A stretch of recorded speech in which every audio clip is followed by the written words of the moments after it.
Welcome to In the Seams, a podcast by Broken and Mended, with your hosts, David Heflin and Timothy Gunnells.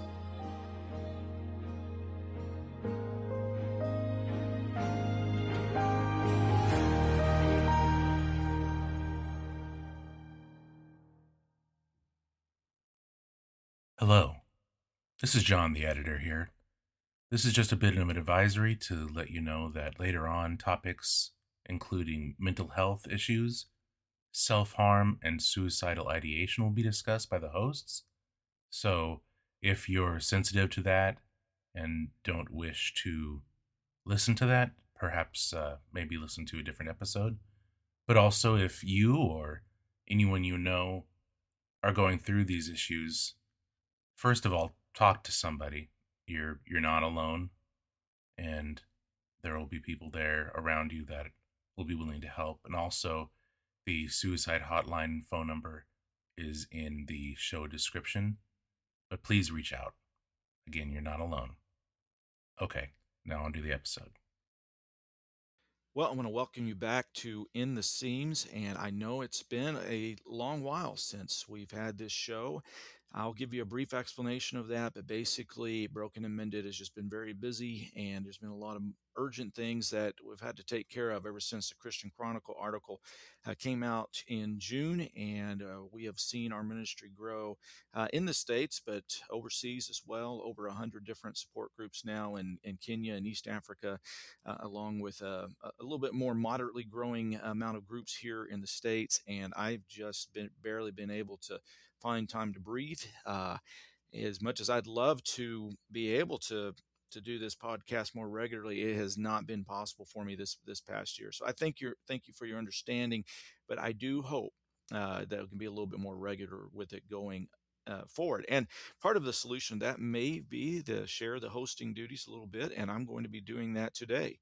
And so I want to introduce you to our co-host, Tim Gunnells, or Timothy Gunnells is here with us, and he may be with us in the future some in this role as well as we come up with some things that we'd like to talk about. And Tim has been with us before, had him on the podcast sharing his story in an interview format, but this is a little bit different role. But Tim, hello, and want to give you opportunity just to kind of remind people about who you are, a little bit about your involvement with Broken and Mended, and a little bit about your ministry in other respects.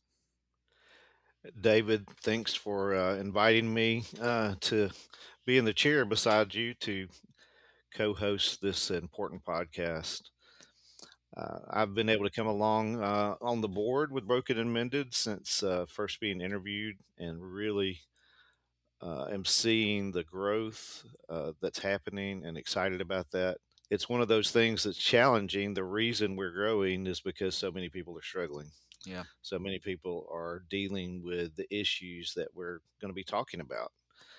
And, the fact that you and I are doing this together, a lot of it has to do with our own journeys with chronic pain and illness. And uh, we really seek to minister to other people, and it also helps us. If we're being honest, to really help other people to talk about it. Yeah, that's right. But I am a college professor for Amherst University. I teach Bible leadership and ministry, undergraduate through doctoral courses. It's all online, thankfully, which has been a blessing to me in a very in varied ways. Also, I preach for the Southside Church of Christ in Shelbyville, Tennessee, and married and have four children. My oldest is married and is a nurse, and got him all the way down to 8 years old. So Hmm.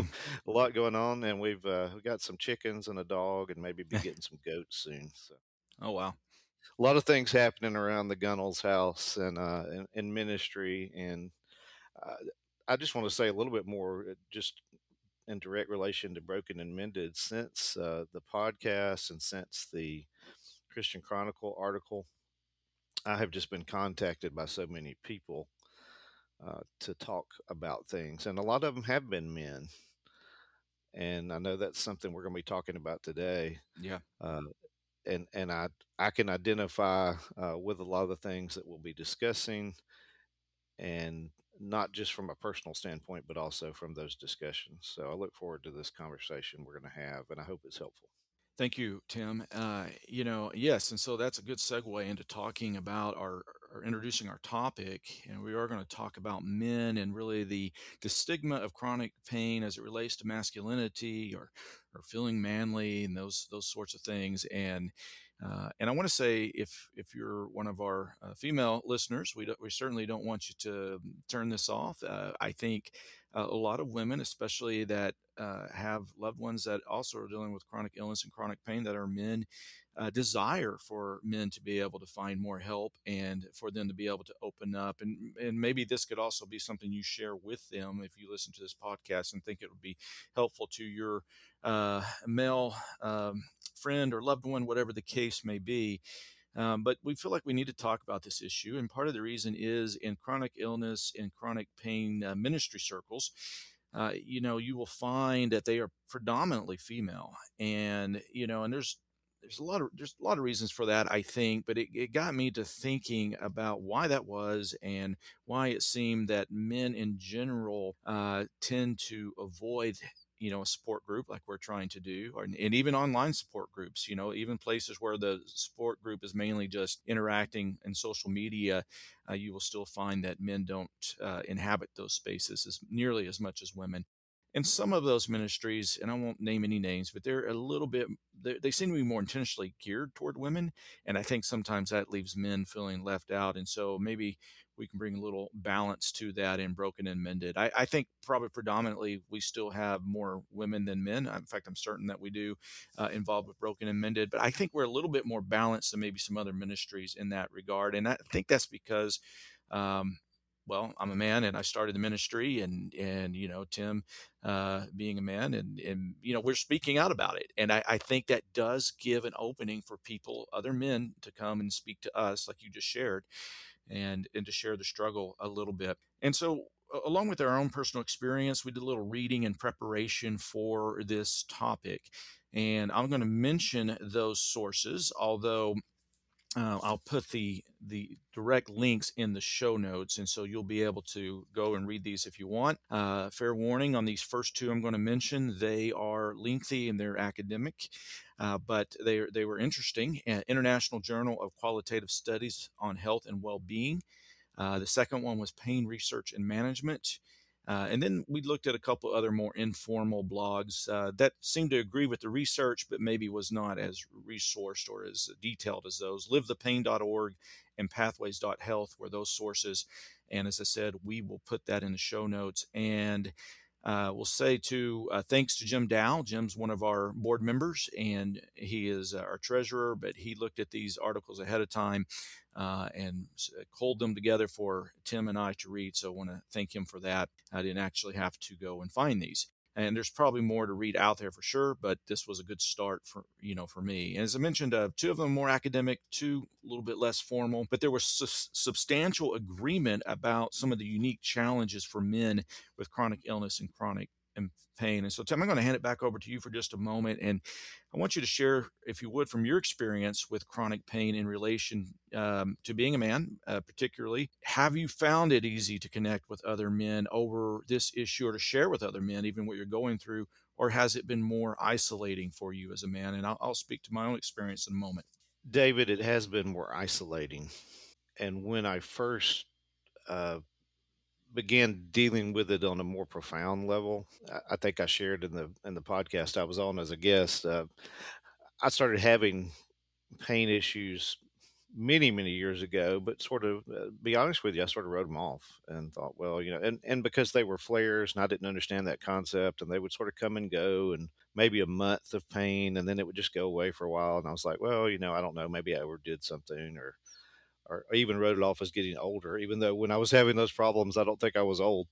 Um, but when I really went into this 2 year flare that was intense, and the pain was overwhelming, I was also taking care of my parents in their home, and my dad's was on a walker, and he was going around, and here I am complaining about more pain than him, and Mm. it started to bother him, and I just started to shut down on that. Oh, I didn't want to open up around him. And my mom has dementia, and it would just be upsetting to her. And so I'd get up and do things for him in the morning, and I just had to hide my pain. That's the way I felt about it. And that even starting each day felt very isolating to get into that. And then um, having to pull back on some things that I had previously done, like traveling, speaking different places, and that sort of thing, that began to be a problem. I thankfully I'm able to get a little bit more back into that, but I've learned to pace myself.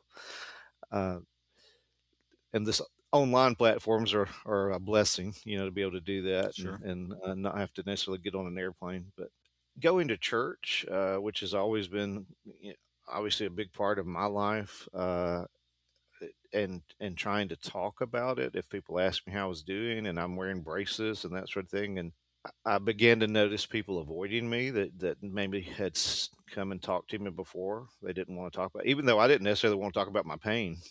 Right. It's like, well, I don't know what to talk to Tim about. Evidently, when I go over there, I'm not sure, because some of the things that maybe we talked about before, I bet he can't do anymore. And so Hmm. that became really isolating. But it was tough for church to be a place of isolation when it had always been a place of support. So I think, as you know, and just to be raw and honest, I don't really like sharing that much personally on social media, and I had been off Facebook, but on Twitter, I started sharing some things about pain, and you actually reached out, to talk about that. I guess it's X now, not Twitter, to be I fair, can't but I can't get used to yeah, that. I keep calling it Twitter. It Yeah. says Twitter on my phone still, but and other people would reach out. So, and it was men, men that would do that. There's an occasional woman that would do it, but it is very isolating. Love my brothers, and they concern, got three brothers, and they're concerned about me. But my sister always would listen more than my brothers, Mm, to it. And even though they had some of their own pain issues, I think sometimes men don't like to talk about with each other, mm. which makes it more isolating. Not opening up, not being uh, forthcoming about it, I think really adds to the isolation. So it is hard to connect with other men. And I want to say another thing about this, because of the podcast and because of the article, and also conversations with family members, female family members, not male family members. They begin to talk to other women whose husbands, sons, fathers were having chronic pain issues, and they wanted those men to call and talk to me, just to have somebody to talk to. And maybe one out of 50, Hmm. called. The women would call. Right. I get a lot of calls from women who are concerned about the men in their life, and they want, and I'll send links to things, hey, have them call me or whatever. But it's very difficult for these men, anecdotally speaking, and from my experience, that's what we're talking about, for them to let their guard down and be open and honest about things. Yeah, yeah, and that's unfortunate. I've had the exact same experience since I've been in chronic illness, chronic pain ministry, where wives or mothers or good friends of female friends of male people who are suffering, hear about Broken and Mended, get excited about it, how it might help them, and yeah, and at first I expected that I would be hearing from that male family member or friend. I basically just have a wait and see approach now. I don't necessarily think that they're going to reach out, because they most of the time they don't, and they prefer to suffer in isolation. Well, I don't know if they prefer it; it's just what they know, and they don't know how to not Right, do that. right. They And just know that. Yeah. yeah, it's their experience.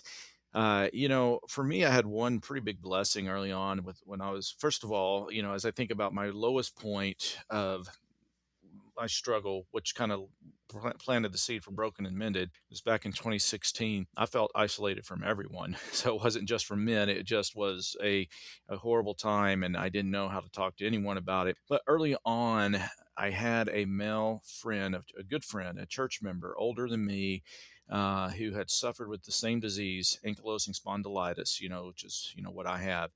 And he had suffered with it to a great degree, much, much more than I have, even, by far, to this point. And it's partly because they didn't really understand the disease very much when he was diagnosed with it in the early 80s. Anyway, his name's Joe, and Joe was a person who was always willing to share. He was looking for people even before I got sick. He was looking for people to to share his experience with it, that would listen. And so when I got sick and I had the trouble, he was there for me, would come and pray with me and encourage me. And so I maybe was spared just a little bit of that isolation, because the one person I really knew that was going through the same thing happened to be a man and had been looking for that same type of relationship as well. And so I was very thankful for that. Certainly, though, with men in general, I have learned that there's just a few that I can talk to and share with that understand, and one of them again is Jim, who, as I mentioned, is on our board. And Jim, the reason why he understands, at least to a certain level, is because his mother had chronic illness and for his entire life, and she actually was one of the charter members of Broken and Mended, and he was so grateful for this ministry to come into her life. She's gone on to be with the Lord now. And but Jim's another person I know that I can say, man, I'm hurting today, I'm struggling. He doesn't have to say much. He just says, I'm sorry, I'm praying for you. And Right. that's a meaningful interaction for me.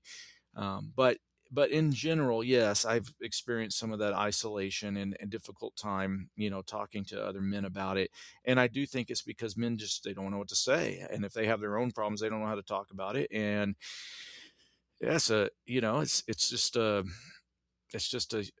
struggle to be vulnerable. They want to fix it and they can't fix this, right? Right. And Yeah. so that's always kind of hard, I think, for men.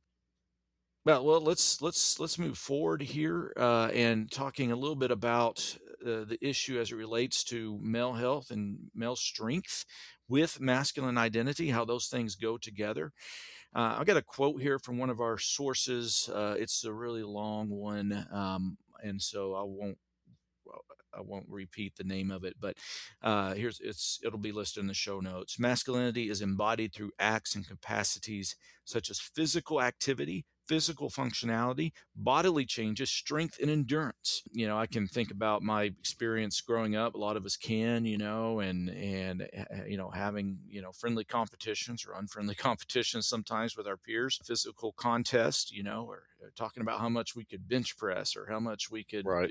do this or that, or so physical activity and physical challenge and competition, that's tends to be a part of masculine identity from very early on. And these losses that we experience through chronic illness and chronic pain, they can affect our ability to play with our children physically, or to take care of our wives. There's the issue of sexual intimacy, which comes into play not only with the disease, but maybe the medicines that we take. Bodily changes, some men have, because we lose muscle mass, we can put on weight, fat. In some cases, Right. the other way, right? People can lose a great deal of weight because of what they're going through, and there's just loss of strength and endurance, and all this can really strike a blow to the male sense of identity. And so we're thinking about this again as in terms of our experience. The research backs us up, but we also want to be able to share some of our story and how chronic pain has impacted our sense of worth and masculinity. First of all, I have to say that I don't know that, I mean, so growing up, I was involved in a lot of things. None of well, I was decent at martial arts. I was not very good at football, but I played it for 10 years. I don't know if I thought of those things as part of masculine identity or not. I'm not your typical man's man kind of guy. I'm not out there hunting all the time, never, and all that kind of stuff. I enjoy a good book, so that part Yeah. hasn't been affected as much Right. by chronic illness and chronic pain. And so I don't know how much my masculine identity was tied to that to begin with, though I can relate and understand why it is for some.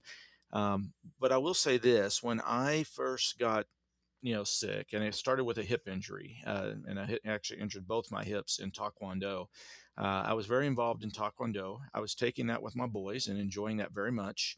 And I was also training for a 10K, which I did eventually run. And when everything kind of just fell apart, and I had to give up all of that stuff, because of my health issues. Especially the martial arts had to go almost right away because I was just tearing up my hips every time I tried to throw a kick.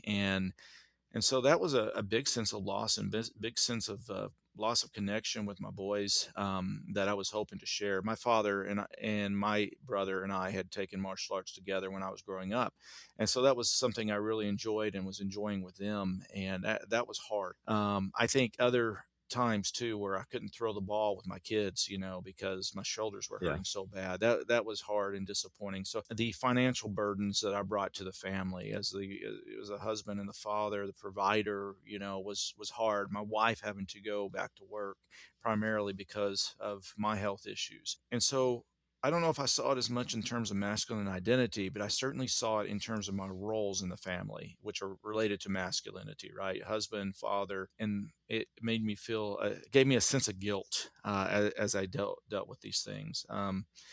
And so that was kind of what my experience has been with that. Today I think I've accepted these limitations, and I've tried to communicate with my family when I had some limitation, whatever that limitation might be. And for the most part, I've been able to communicate it, and they've been able to hear it. But certainly, it was difficult adjusting to limited roles in areas where normally um, the husband and the father would have been expected to perform and to be able to do. So, what about you, Tim? Yeah, I can identify with a lot of those things, and I echo a lot of the concerns. As far as martial arts goes, I've never done that, but I've got a son who is second degree level 4 black belt Oh in wow, yeah. Taekwondo, Yeah, and that's way up there. he's been doing that for a while. So he's about to get to third degree. He's got about 6 or 7 more months where he gets there. And I was when I first started taking him to Taekwondo. I almost jumped in with him, and they were offering for us to do that, and I was feeling good, and I was about to start that, and that's when I started having all these major aches and pains, and then it actually got to the point where I couldn't drive him there, that my wife had to drive him there, and I went for a while where I couldn't even go. And when I got to the point where my wife had to drive almost everywhere for a couple of years. I didn't feel like I could even ride in a car to go see my in laws, that sort of thing, because it was more than a couple hours. Just because you get so stiff, hey, let's stop. We've been riding for 15 minutes. I need to walk around. Yeah, yeah. You don't. And so all that plays into your sense of worth. And Mhm. when you can't even drive, or my son's age, and he's 13 now, but I remember going to the rheumatologist and saying, I just want to feel good enough to throw the football with my son. Yep. Can we just get to that point? And I grew up, uh, 3 older brothers, all super athletic, um, super strong guys. I was kind of a late bloomer. Um, I liked sports, but didn't really get into it in high school because I was just a skinny kid, and got a little bit bulkier later. And as an adult, was able to enjoy some things, and hunted and fished with my granddad and my dad, and um, but I am more of a book guy when it comes to it. I like marching through the woods. I like the hiking part more than the Mhm. hunting part. Yeah, I relate. And but getting to the point where you felt like you just had to sit on the couch all the time, or you couldn't just go. With me, one way it affected my marriage is I always just sort of took care of things. Like if there's something that need to be, there's an errand needs to be run, somebody needs to go do something. If there was something outside that needed to be done, if there was something that had to be carried or lifted, I could always do that. I could typically just pick up whatever I felt like picking up. And even though I wasn't a muscle bound guy, I think I just had some natural strength that was genetic. And when I got to where, lifted 10 pounds and I felt like I was breaking my back or something, that was really debilitating. I think more emotionally than anything. And just feeling bad about myself and feeling like I was letting everybody down. I know that I apologize to my family all the time for being a failure and failing them. And they were very gracious and said, "You're not a failure. You're still providing for us. You're still doing different things." I wasn't providing everything I would like to provide, but they were very gracious. But I just felt like I was supposed to do more. And in some of the articles we looked about, I see a lot of that. Just want to do more. I want to be the provider. I want to be the masculine one. And it's not that we're less masculine. It's just how we have viewed ourselves. I think more than even how others have viewed us is it just becomes very disheartening, and we have to work through that and come out on the other side realizing that our worth is not tied to our physical makeup and our physical ability, Hmm. and we're not defined by pain and we're not defined by illness. There's so much more um, that can be done. I know we're going to get into some scriptures later, but I'm thinking about Jacob. uh, God names him Israel, Yeah. and God basically cripples Jacob, right? I mean, he's limping for the rest of his life after Right. they wrestle. He's got that hip out of socket, and Jacob was very weak spiritually, and I think emotionally and mentally for so much of his life until really after some of those interactions, and after he deals with some some trial where he may have caused trial before. Now his father-in-law is causing him trials and that sort of thing, and Right. um, I love at the end of Genesis that he's leaning on his staff, worshiping God, and I don't know what it is about that, but when I read that, I think that is the most manly thing that Jacob ever does Hmm. is worshiping God, and he's doing it right there. He's at the end of his journey on this earth, and he's propped up on a stick Yeah. worshiping God, but there's something about that that is so powerful. It's just a scene that's Powerful powerful, image. and I that helped me to look at that and go, I can not feel good, I can be bent over, I can not do the things I once did, but that does not impact my relationship with God or other people. I can be a blessing to them. I can be strong for them. Maybe it's just by conversation, um, and so I thankfully have come out on the other side. Not to say I never ever feel sorry for myself or I never Right. wish I could do more. That would be a lie. Uh, but for the most part, I think I've been able to work through that and realize there's such greater value beyond just our physical strength. Yeah. Amen. So I think it really leads us to the next thing is that belief that reaching out for help or talking about pain is not manly. And the fact that you and I are doing this, I think, David, if we're being honest, we're doing this to help other people. It's not that we really just enjoy getting on here and talking about our struggles. And we just need a platform to talk about ourselves and our struggles. No, that's not it at all. I Right. mean, if anything, I kind of want to, excuse me, draw back a little bit and not share some of that. But I know that as men, we need to show that it's okay to talk about things, and that it actually brings you strength. And it is a manly thing. Not declaring ourselves as manly men, but it's a The manly thing manliest of to, all. That's yeah, right. to be honest. I Yeah. think honesty, I think, is the main thing. So, but there is this idea of I've got to be stone faced. I got to have a stiff upper lip and just plow through. So, one of the articles we read, and it was from Pain Research and Management. A clear pattern appeared where men were presented as being stoic, tolerating pain, and taking health risk even when they led to increased pain. Further, men were described as being autonomous and control, avoiding seeking health care, not talking about pain, and avoiding talking about the possible relation between pain and psychic well being. Um, what's your response to that? What do you think about that? I mean, this is research. What do you think about this discovery, David? I mean, I think that first of all, there's this stereotype that I see played out constantly. So, in other words, it's a stereotype that's for a reason. I mean, there's truth behind it, and a lot of times, I hear a wife joking about how hard it is to get their husband to go see the doctor. Right. They just don't want to deal with it. They don't want to acknowledge it. And this is just talking about normal stuff. We're not even talking about the issue of chronic pain, chronic illness, which eventually is going to make you go see a doctor, Right. and unfortunately, sometimes when we try to push that aside, the harm from the disease and everything has already caused some damage to the body.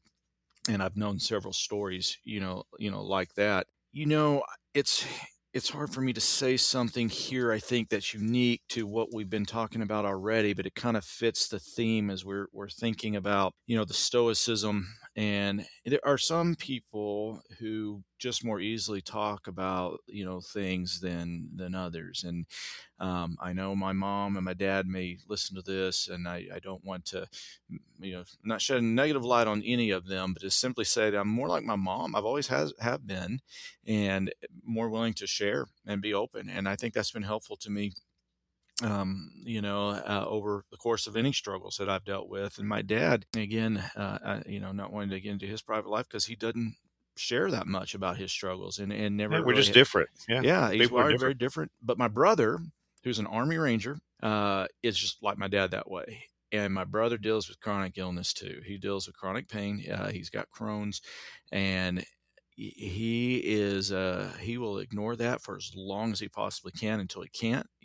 anymore. And it's funny when we talk about Broken and Mended, and he's very supportive of what I'm doing with Broken and Mended. But we'll kind of joke sometimes about, hey, I'll have you come and just tell everyone to suck it up and move on, because that's just kind of again. Remember what he does for a living. Right. He's a Yeah. U.S. Army Ranger, is about the toughest people on the planet that Yeah. way. No, you're right. And there's not. We appreciate the service. Yeah, Yeah. but we do, but there's not a lot of encouragement to open up and to share. And here's the thing I want people to understand by that, because you already alluded to it. This is not about self-indulgence when we're talking about these things. Right. And if you refuse to open up about what you're going through, you're not just isolating yourself, but you're isolating others who may need to know they're not alone. And this is not the way God created men to be. This is what our culture has done to men and shaping them and twisted the idea of what a man's supposed to be. And it seems to be a tendency throughout many different cultures that men will act this way and think that that is what it means to be a man. But we don't see that vision of a man being portrayed in the Bible. In fact, we see quite the opposite, don't we? And Right. so I want people to understand that sometimes and this is, I know, kind of getting way toward the end, but maybe it all kind of works together anyway. But this view of being a man that we get from culture is not God's view of what being a man is, and God's view is the one that counts. His view is Absolutely. Yeah. Absolutely. his view is what is truth. And so I want people to understand that, and I want people to understand that you have people that you can help too, while at the same time receiving help that you need. That we are created for mutuality in our relationships, and um, Yes. yeah. So anyway, that's my initial thought to that, and that stoicism. That stoicism, I believe, is just going to call it what it is. It's a lie. It does not bring value into our relationship with God. It does not bring value into our relationship with others. No, I totally agree with that. I, it's been interesting. Um, Lately, I've had some conversations with some folks who do struggle, men who struggle with chronic illness and pain, and they'll be pretty open about it, but they show a greater concern for somebody else, some other family member, which I really don't have a problem with, Right. and I appreciate them wanting to do that, and if it is just about greater concern for the other person and not deflecting your own issues. And I think that comes back to the stoic mindset. Hey, go help the other person over there.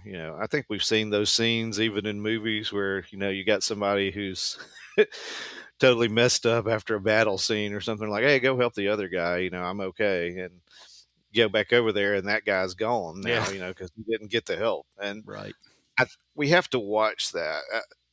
And I want to say something about that, even when it comes to being a provider, being a husband, father. son, whatever, being a friend, if we are in denial so much outwardly about what we're going through that we harm ourselves more, then what do we have left?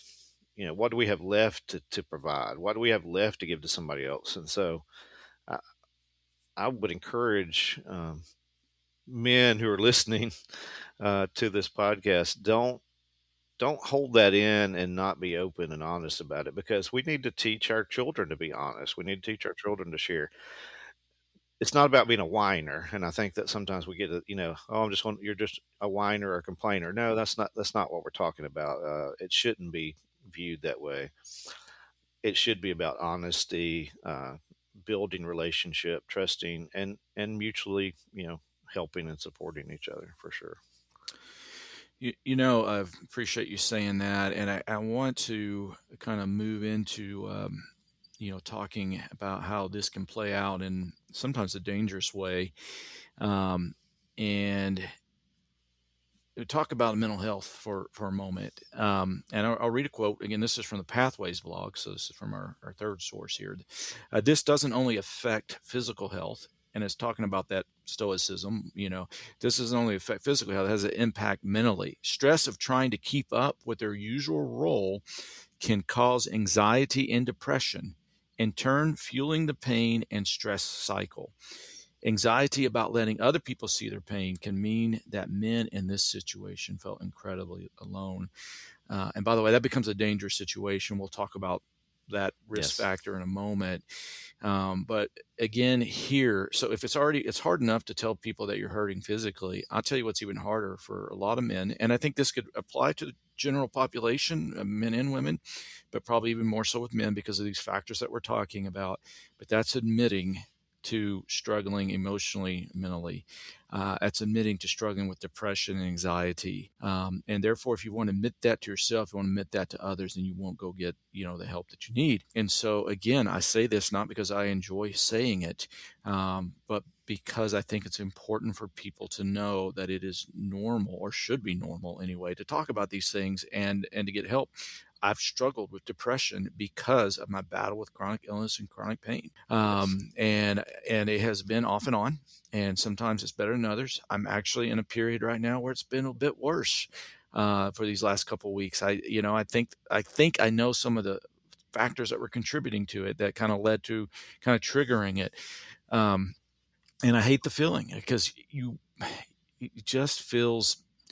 I mean, you see the little cartoons sometimes with the guy that has a cloud over his head everywhere he goes, and it just Right. feels like everything that you're doing is under a cloud. And even when it's a good thing that you're doing, or should be a rewarding thing, you don't feel the reward that you would normally feel from that experience, and of course, this can go as far as, all the way to suicide ideation or ideation, and that's the extreme end of that. But it can go that way if there's no checks for it. There's no checking in with people who love you, and in many cases, counseling and even medication. And again, it doesn't make person a weak person if they need medication to deal with either their physical or their mental health. I've had a counselor, and I've also taken medicine to help with depression. And people need to know that that is a normal experience, especially the risk factor is higher with chronic pain, chronic illness, and that it's normal to seek out help, and this should not go unattended because of what it can lead to. Anything you would want to add to that, Tim? Uh, I struggled with depression issues before I started dealing with chronic pain, and had been on medications and been to counseling before that. And when the chronic pain came in, boy, that was like dumping a load of bricks, Mm, not just on your body, but just on your psyche. Yeah, hey, I'm on medication right now. I'll openly admit it, and I can say that because I've said it from the pulpit or preach. yep, me too. And I've talked about my pain. I've talked about I just a couple of weeks ago. I said, "Hey, I'm doing really great, but there's some pain that I always have. I'm reminded that I'm alive by some of the pain I have, and you know what? It has opened up conversations with men in particular who have struggled with some things that I think, had I not been honest, I would not have been helpful. Yeah. And so I'm thankful that I have the gift of uh, running my mouth disease. I guess that's Well, we're both what. preachers. I Yeah, know yeah, that. right. Yeah. But no, I've just never really gone. I'm not going to say what's on my mind. I hope I have a filter for what's appropriate, what's not Sure. appropriate. But I, my trust is in God. He's my strength. If I can help somebody else by being open and honest about my own struggles, then I think that's much more valuable than putting on a tough persona. I can be tough, trust me, but there's a lot more to toughness even than physical. And I think just being open and honest is a very, very healthy thing. I was I know that 1 in 4 people, this is statistically proven, 1 in 4 people in life go through a serious depression. Mm, Um, I mean, that's a big percentage. it is. I also, and I got this email from the Arthritis Foundation this morning, 1 in 4 people deal with chronic pain. Um, Wow. so, uh, 25% dealing with depression, 25% dealing with chronic pain. And I have no way of proving this, but I'd say there's a pretty good percentage that hit both of those. Sure. So, let's be honest about it. Let's talk about it, and it helps to talk about it. It actually releases some pressure, Yeah. and I think we need to be okay with doing that. It is also okay to choose who you talk to it about. That's right. If you feel like someone's going to not respond in a helpful way, you don't have to talk to those folks about it. But you certainly should find somebody that's going to be helpful. Yep. Absolutely. So, you mentioned this dangerous combination of factors for men, and Right. and part of what we're going to be getting into is self harm. Okay, and I want to talk about that in a minute. But I had a conversation with someone about a family member of theirs who recently committed suicide. It was a man, uh, from all aspects, very successful in every aspect of life, but he had dealt with decades of chronic pain due to an accident. As I had these conversations, I got the sense that just plowing ahead, pushing ahead, pretending like it wasn't there may have been part of his undoing. Sure. And so I am concerned about that. But this is from livethepain.org. It's kind of a lengthy quote, but I think it's a good one. The mental toll of living with chronic conditions is significant and potentially dangerous if left unaddressed. Here too, men are affected by traditional ideals of masculinity. In the same way that men are expected to be physically strong and competent, they're also expected to be mentally composed and unshakable. The shame of admitting mental and emotional struggles because of ongoing pain, whether anxiety, depression, or grief, forces men to manage their difficult feelings and emotions alone. Trapped between compromised physical and mental health on one side and a threat to their masculinity on the other, men may endure fear, loneliness, and a slowly eroding sense of self. While the image they project to those around them may be that they're confident and coping well, they may be concealing deep pain, fear, depression, vulnerability, and loneliness.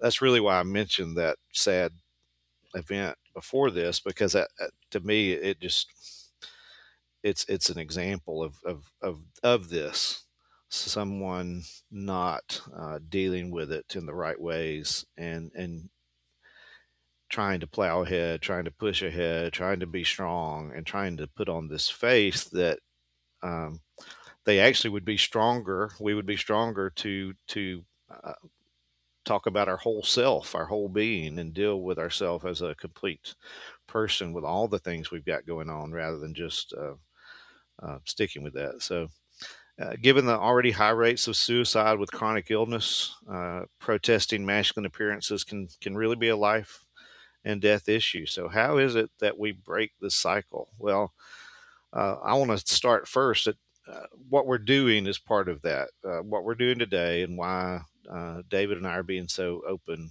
is we want to help break the cycle and the stigma of not of talking about chronic pain and illness and what usually comes with it, and that's some mental health struggles. So we need to be open. We need to be upfront about it. It's disease upon disease, and it's not anything we bring on ourselves. We don't bring on our mental illness. Certainly, there could be a time in somebody's life that they could through sin, drug use, that sort of thing. I understand that, but that's not what we're talking about here. We're talking about um, dealing with chronic pain and physical illness that then just kind of erodes our mental and emotional well being. And we have to deal with that and be open and honest about it. So, what are your thoughts on that, David? You know, um, I had a uncle, great uncle, and he struggled with chronic headaches. I didn't know this until after he committed suicide. And Mm, one of the things I remember about Uncle Billy was that he was a person who was very open and talking about his faith more so than most people I knew in my family, especially on that side of the family. And so, as a kid who I had no frame of reference really for how suicide and depression and these things could be not um, how they could coexist with someone that also had strong faith. And so for me, I just right. didn't get it at all how this had happened. And I was reading something too about, especially with headaches, chronic headaches are a great increase in risk of suicide. Hmm. And so, but again, I didn't know any of this as a teenager. It was just perplexing to me that this had happened. But now I think about it quite differently, and I think about it as someone who um, uh, who has dealt with, chronic illness, but also seen a whole lot of people go through really debilitating diseases. And to know, as I look, Uncle Billy must have felt very isolated, very alone, must have felt like he had obviously no hope, no one he could turn to, despite the fact that he had this presence of faith. And so, again, I want to emphasize that just because you have suicidal thoughts and you're dealing with severe depression does not negate the fact that you have real faith. If you didn't have real faith, you might have given into it long ago. So it may be helping you more than you No, realize, that's right. even in That's the right. midst of it. Yeah. But I do know that Billy needed something else, obviously, as we look back on his life now. And he needed some kind of intervention and some kind of way in which he could break that cycle and I think it comes to what we're doing right now. And that's talking about it, being open about it, finding people we can trust and love. Obviously, support groups. We're going to promote that because that's what we do in Broken and Mended. And but I just say, if you're having these thoughts, first of all, I'm going to put a number for a suicide hotline in the show notes, because that's important to get immediate help if that's going on. But if a Right. person wants to reach out, to me or to Tim, because you're struggling with these thoughts, I'll just tell you, our emails are real easy. It's David@brokenandmended.org. It's Tim at brokenandmended.org. Don't be isolated.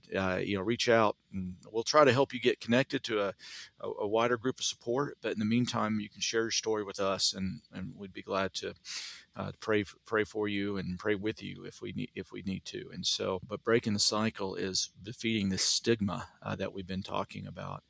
And we're almost out of time, and there's a few things I wanted to end with, and Tim, chime in as you will. Yeah. But I just want to push back a little bit on some of this, and we've been doing it anyway throughout our talk today.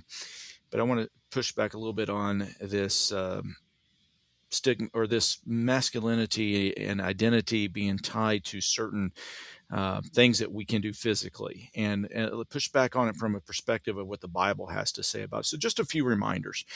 First of all, we have a deeper identity than our gender. Definitely gender is tied to identity. But we do have something that goes deeper than that, and it's being made in the image of God, being created in God's image. And that is an irreducible quality of our identity, that no matter what happens to our physical body, that still remains true. And we need to hold on to that and understand that there is a deeper sense, deeper mystery to who we are than sort of um, gender identity, as important as that Yes. may be. I want to say again that cultural ideas about gender are not necessarily biblical ones. People in the Bible cried out to God in both physical and emotional anguish all the time. And none of them were ever judged for Hmm. being less than a man for that. I'm reading Job right now. I'm telling you, he is not holding back. And, you go read the Psalms, and they're not holding back either. Even Right. Jesus, and on the cross, right? My God, why have Yes. you forsaken me? It was in this great display of weakness, giving himself over to be crucified. The epitome of shame and weakness, that Jesus in the end won the greatest victory ever won, and that we owe him an eternal debt of gratitude because of it. And That's right. so these ideas about weakness and what the culture says about it are not the same as God. And with that, I want to read a scripture. It's become one of my favorite ones. It's Paul talking about the thorn in the flesh, which very well may have been a physical ailment. He says this, 1 Corinthians 12, reading from the second half of verse 7 through 10. Therefore, so that I would not exalt myself, a thorn in the flesh was given to me, a messenger of Satan to torment me, so I would not exalt myself. Concerning this, I pleaded with the Lord 3 times to take it away from me. But he said to me, my grace is sufficient for you, for power is perfected in weakness. For power is perfected in weakness. Therefore, I will most gladly boast all the more about my weaknesses, so that Christ's power may reside in me. I take pleasure in weaknesses, insults, catastrophes, persecutions, and in pressures because of Christ. And listen to this last line, for when I am weak, then I am strong. What a radical countercultural idea that Paul has to strength. And by the way, Paul was pretty tough. Absolutely. In fact, in these articles that we read, they articulated a reframed masculinity about what we're overcoming in our chronic illness and chronic pain. That instead of them showing us to be weak, they're giving us opportunity to show the opposite. As Paul says, when I am weak, I am strong. And that leads to recognition that something even greater than physical strength is being developed in us as we suffer. I'm talking about this for Christians. As Christians, if we are suffering faithfully with whatever we're going through, then something more valuable than all this physical strength in the world is being formed in us. Romans 5, 3 through 5. This is Paul again. He says, not only that, but we also rejoice in our afflictions, because we know that affliction produces endurance. Endurance produces proven character, and proven character produces hope. This hope will not disappoint us, because God's love has been poured out in our hearts through the Holy Spirit who was given to us. So I would not trade my character for all the physical strength in the world. And chronic illness and chronic pain has allowed that to grow in me. I've still got a lot of work to do character-wise, but God has helped that grow in me.